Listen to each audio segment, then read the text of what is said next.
Nous savons tous que la première mention de la sueur se trouve dans la Genèse, lorsque Adam fut chassé du jardin d'Éden. Après le péché d'Adam, Dieu a déclaré ceci. Il dit à l'homme, puisque tu as écouté la voix de la femme et que tu as mangé de l'arbre au sujet duquel je t'avais donné cet ordre, tu n'en mangeras point. Le sol sera maudit à cause de toi. C'est à force de peine que tu en tireras ta nourriture tous les jours de ta vie. Il te produira des épines et des ronces, et tu mangeras de l'herbe des champs.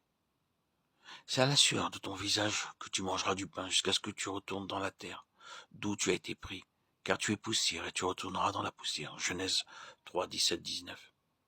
Il est clair que la sueur est étroitement associée à la malédiction.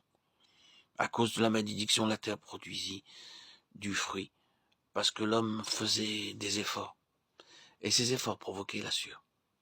Tout travail qui produit de la sueur est prohibé pour ceux qui servent le Seigneur. Cependant, aujourd'hui encore, quel déploiement d'énergie il y a dans son œuvre. Hélas, peu de chrétiens peuvent servir aujourd'hui sans produire de la sueur. Leur travail implique une planification rigoureuse et une certaine agitation. Il ne peut se réaliser sans le concours d'un zèle charnel. De nos jours, s'il n'y a pas de sueur, il n'y a pas d'œuvre. Avant de pouvoir travailler pour Dieu, on doit contacter beaucoup de gens, avoir des discussions et des mises au point. Et pour finir, avoir l'accord de certaines personnes pour pouvoir aller plus loin.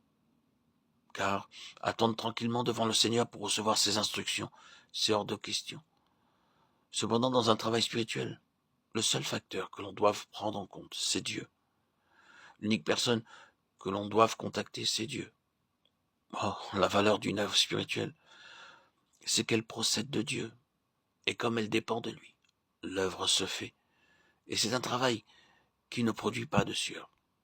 Si vous devez promouvoir une œuvre à grand effort de publicité, alors il est évident qu'elle ne découle pas de la prière faite dans la présence de Dieu. Reconnaissons ensemble que seule une œuvre qualifiée de véritablement spirituelle procède de Dieu. Si vous travaillez réellement dans la présence de Dieu, lorsque vous irez vers les hommes, vous aurez une réponse. Vous n'aurez pas besoin de faire usage d'un tas de choses pour les aider. L'œuvre spirituelle, c'est l'œuvre de Dieu. Et quand Dieu agit, il n'est pas nécessaire que l'homme produise des efforts qui le fassent transpirer. Frères et sœurs, examinons-nous honnêtement devant le Seigneur aujourd'hui. Demandons-nous, est-ce que je te sers, toi, ou est-ce que je sers une œuvre? Mon service s'exerce-t-il devant toi ou seulement pour la maison? Si vous produisez beaucoup de sueur, alors vous pouvez en conclure que c'est la maison que vous servez et non pas le Seigneur. Si tout votre travail se limite à satisfaire les besoins des hommes, vous pouvez en déduire que vous servez l'homme et non pas Dieu. Je ne déprécie pas le travail qui consiste à offrir des sacrifices sur l'autel. C'est une œuvre pour Dieu. Et quelqu'un doit le faire, mais Dieu veut quelque chose qui aille au-delà.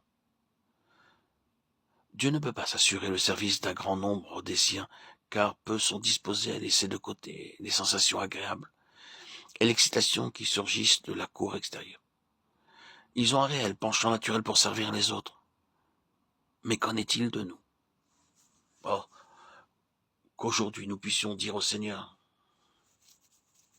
je désire délaisser les choses, je veux renoncer à l'œuvre, je veux abandonner le parvis extérieur pour te servir dans le lieu saint de ton sanctuaire.